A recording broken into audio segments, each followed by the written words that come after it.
পূর্ব মেদিনীপুর জেলা, যেটা শুভেন্দু অধিকারীর গড় বলে চিহ্নিত, সেই জেলায় তৃণমূল থাবা বসালেন।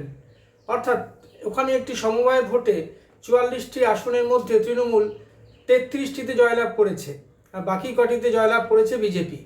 যদিও বিজেপি ভাঙা রেকর্ডের মতো বলতে শুরু করেছে যে এটি নাকি কারচুপির মাধ্যমে তারা জিতেছে, আর আগামী বিধানসভা নির্বাচনে নাকি ওখানে বিজেপি জিতবে।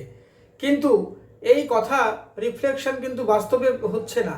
একটার পর একটা সমবায় ভোট, সেখানে কি কাঁথি হলো, তমলুক হয়েছে, একটা জায়গাতেও কিন্তু শুভেন্দু তার নিজের গড়কে ধরে রাখতে পারছে না। তাহলে এখানে কি করে আমরা তৃণমূলের কে নাকি হারিয়ে দেবে শুভেন্দু অধিকারীর গড় বলে চিহ্নিত অধিকারী গড়, এই শব্দগুলো কেমন একটা একটা বোগাস হয়ে দাঁড়াচ্ছে না? শুভেন্দু অধিকারী সামান্য সমবায় ভোট, কৃষি ভোট, এগুলোকে যদি ধরে রাখতে না পারে, তাহলে 26 সাল হতে আর বেশি বাকি নেই। সেই সব জায়গাগুলোতে কি করে তাহলে তৃণমূলকে হারাবে? আসলে কোথাও গিয়ে একটা সোনার পাথর বাটির মতো হয়ে যাচ্ছে। তৃণমূল তার রাজ্য বিস্তারের যেই পলিসি নিয়েছে এবং তার যে সোশ্যাল স্কিমগুলো মমতা বন্দ্যোপাধ্যায়ের, এবং একটা অত্যন্ত বড় লিডারশিপ যাকে বলা হচ্ছে মমতা বন্দ্যোপাধ্যায়ের, সেই লিডারশিপটা কোথাও গিয়ে বিজেপিকে ছত্রভঙ্গ করে দিচ্ছে।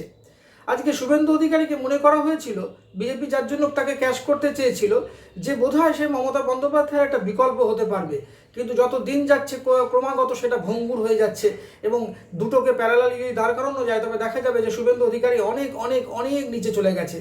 মমতা বন্দ্যোপাধ্যায় ক্যারিশমা, তার ব্যক্তিত্ব, তার লিডারশিপ এমন একটা জায়গায় আজকে চলে যাচ্ছে, গোটা পশ্চিমবঙ্গের 215 থেকে বেশি আসন তারা আশা করছে, এবং রাজনৈতিক মন মনে করছে যে বিজেপি সেখানে প্রায় 30 আসন পায় কিনা সন্দেহ আছে আগামী বিধানসভা ভোটে। কেন এই কথা বলা হচ্ছে? কারণ বিজেপির মধ্যে প্রধান যে সমস্যাটা সেটা হচ্ছে ওখানে সবাই নেতা, সবাই রাজা। ওখানে বলে না আমরা সবাই রাজা, সেরকম অবস্থা। ওখানে শুভেন্দু রাজা, ওখানে সুকান্ত রাজা, দিলীপ রাজা, ওখানে সৌমিত্র খাঁ রাজা, প্রত্যেকেই রাজা, অর্থাৎ প্রত্যেকেই লিডার। তাহলে কর্মী কে? কোনো কর্মী নেই। তৃণমূলে কি মমতা বন্দ্যোপাধ্যায় লিডার? সবাই কি বলে? আমার নেত্রী মমতা বন্দ্যোপাধ্যায়। তার মানে কি তার আন্ডারে সবাই কাজ করছে।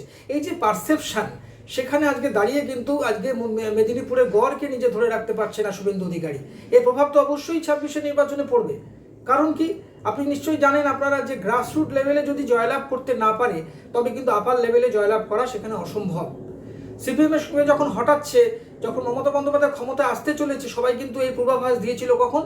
যখন পঞ্চায়েত ভোট দক্ষিণ 24 পরগনা এবং পূর্ব মেদিনীপুর সিপিএমকে হারিয়ে দিয়েছিল মমতা বন্দ্যোপাধ্যায়। সবার তখন রাজনৈতিক মহল কি বলেছিল? যে তৃণমূল আসতে চলেছে। এবং আর একটা কি, লোকসভা নির্বাচনে 9টি আসন পেয়েছিল ওই সময় দাঁড়িয়ে। তখনই কিন্তু নড়ে গিয়েছিল সিপিএম সরকার। কিন্তু আজকে দাঁড়িয়ে কি দেখা যাচ্ছে? যে উত্তরোত্তর বাড়ছে।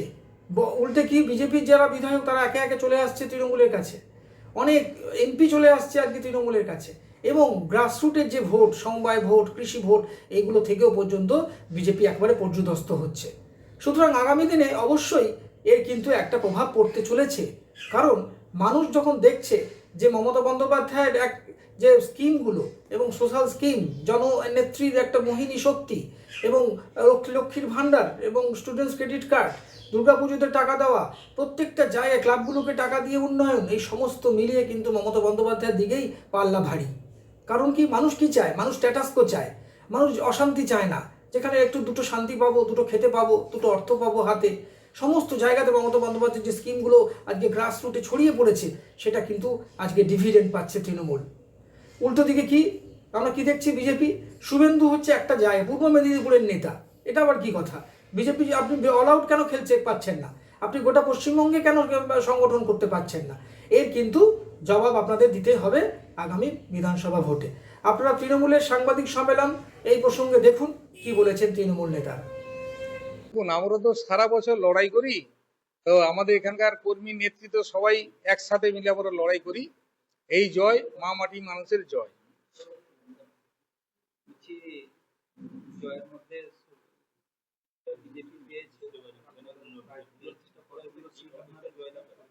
আমরা জয়লাভ করলাম, মানে 44-এর মধ্যে 33 আমরা পেলাম, আর 7খানা বিজেপি আর 4টে অন্যান্য। না, প্রথম থেকেই ছিলাম না, ভেবেছিলাম আর একটু বেশি আশা করেছিলাম। যাই হোক, মোটামুটি ঠিকই আছে।